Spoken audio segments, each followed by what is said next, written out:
guys, it's Jorge Cruz for USA Weekend Magazine, and I am here with my dear friend Dr.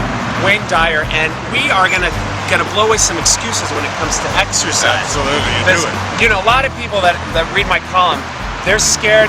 They know they need to exercise. They know it's a good thing, but they think they're too busy. They don't have time. But they don't like to sweat. Yeah. So we're about to do. Tell them what we're about to do. We're about to do a Bikram yoga class, which is done at about 110 degrees, and it's 90 minutes of intense exercise that really gives you a workout for not just the joints and not just your physical outside of you, every organ of your body. That's right. It's exercise in a Bikram yoga. It's an ancient practice, and it's something I do.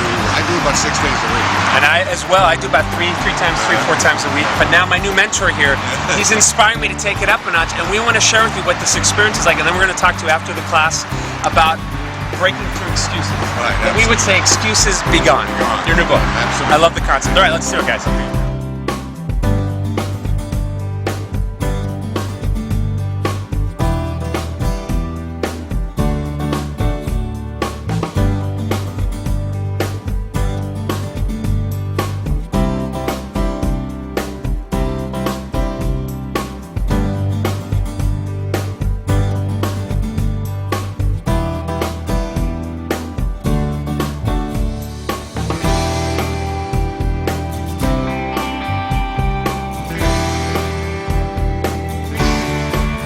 Well, we just did 90 minutes of hot yoga, which is an exercise regimen for the entire body, and it's something that I do almost every single day.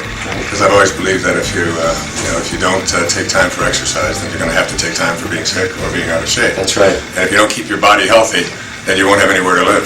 Because this is where you do all of your living, right inside this body. So. That's right. Well, he has a magnificent new book out. I want to recommend it to everyone watching right now. It's called Excuses Be Gone. And, you know, where it applies to everything, but the one at least that relates to my readers is not having enough time, not wanting to exercise because they don't have the energy, or they just don't like to sweat, and we've been sweating. So what in a nutshell, help my readers understand the first key, really something simple that they can, as a result, can apply after watching this, to come over, and whether it's sweating, because I know a lot of gals don't like to sweat, you know, and yet how do you exercise if you can't sweat? That's the whole purpose, guys. Or they don't say it all the time. So help us break through those excuses. It's changing your thoughts. When you change your thoughts, your whole life, everything just falls into place. Instead of telling yourself that you don't have time, even if you're not going to exercise, in your own mind, in your imagination, that's the greatest gift that you've been given by God. In your imagination, you can go anywhere. Go into your imagination, imagine yourself exercising, and then go to the feeling state that creates for you in your body. Go in your thoughts to the idea of exercising on a regular basis, and then see how that feels, and then go to the feeling state. Because your subconscious mind, which is where all of the changes take place, can't tell the difference between what is actually real, whether you're exercising or not, because or what you are imagining in your mind. And especially at night, the last 5 minutes before you go to bed. Oh, I like this. I remember you shared this with me. Absolutely. Listen up, guys. The last 5 minutes before you go to sleep, you don't want to review all the things that are wrong, all the things you don't like about yourself, all the things that are missing in your life, all the troubles you have, all the difficulties you have in relationships, all the reasons why you can't exercise. You want to just go to that place in your imagination, create it. Go to the feeling state. See what it feels like in your imagination to be in the ideal shape you'd like to be. And then for the rest of your night, that's 8 hours, you're going to marinate in your subconscious mind. And your subconscious mind just accepts everything that comes to it as true.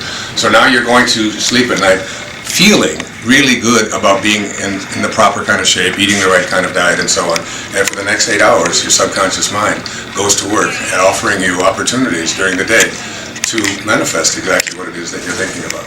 So it's a very simple technique, and the more you use your imagination to create the ideal weight and the ideal exercise regimen that you have, just in your imagination first, because everything that exists in the real world first had to start with a thought.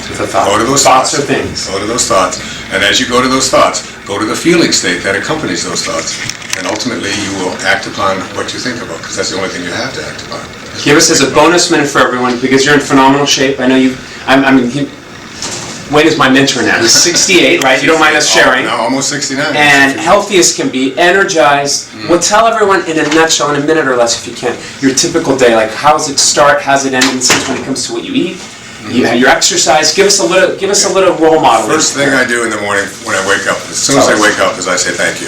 I just say thank you for this day, thank you God for everything that I have in my life. Second thing I do is I try to do something for somebody else that doesn't have anything to do with me. I take my attention off of what's in it for me and how may I serve. And then I go and I have my breakfast, which is usually a shake. I use nano greens and a series of supplements and things like that.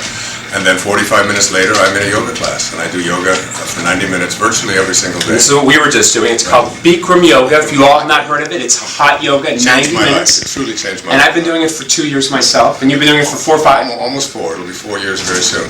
And then after the yoga class, I come back, and generally I take a shower. And tell them, I don't interrupt, but tell them why you started to take it, because a lot of my readers have pain. I had horrible chronic back pain. I couldn't even hardly walk around the block. I had been a runner for many, many years, and also had been a semi-professional tennis player. I had done, I had done a lot of damage to my lower back, to my joints, to my knees, and so on. And what this has done is just taken all of that away from me. I used to just bend over and I'd have to creak like and I'm 38, and I was feeling that, So it's all ages. And then I meditate. I generally meditate 30 to 45 minutes every single day. That's just an absolute given because it's in the silence. Blaise Pascal, the great scientist and philosopher, once said that all of man's troubles stem from his inability to sit quietly in a room alone. Most of us don't know how to go to that place within us. And then I generally... what's the key, if there was a simple key, not that there might be, but what's, for someone who says, oh my gosh, meditation? Just get quiet, just push the thoughts out, and if you don't know how to do it, I've written a book about it called Getting